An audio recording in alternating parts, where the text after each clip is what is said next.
La Bible en un an. Lévitique chapitre 11 à Lévitique chapitre 12. Psaume 38. Proverbe 10, 8 à 9. Lecture du 21 février.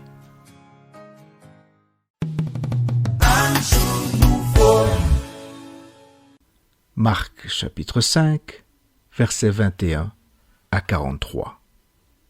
Jésus dans la barque regagna l'autre rive, où une grande foule s'assembla près de lui. Il était au bord de la mer.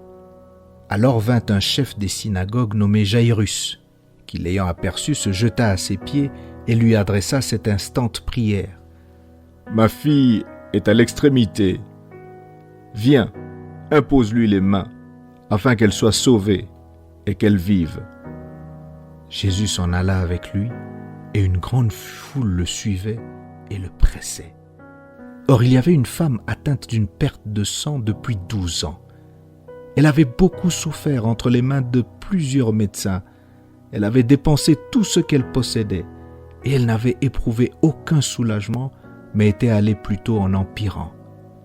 Ayant entendu parler de Jésus, elle vint dans la foule par derrière et toucha son vêtement, car elle disait: « Si je puis seulement toucher ses vêtements, je serai guérie. » Au même instant, la perte de sang s'arrêta et elle sentit dans son corps qu'elle était guérie de son mal. Jésus connut aussitôt en lui-même qu'une force était sortie de lui et se retournant au milieu de la foule, il dit: « Qui a touché mes vêtements ?» Ses disciples lui dirent: « Tu vois la foule qui te presse et tu dis: « Qui m'a touché ?»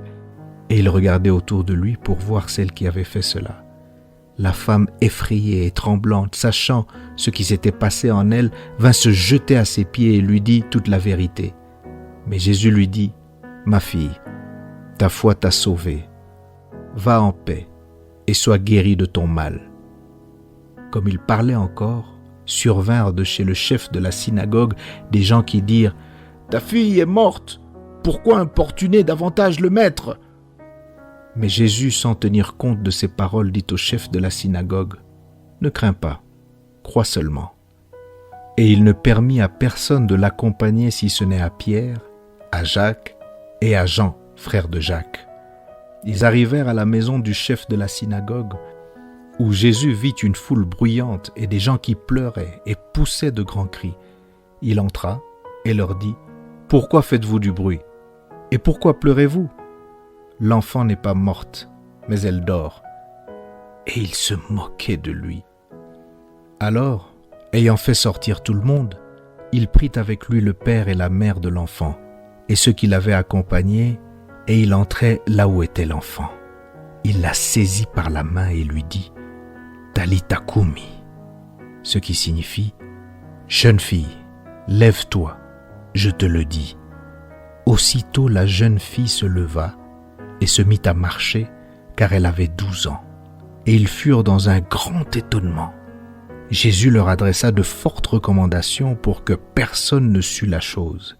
Et il dit qu'on donna à manger à la jeune fille.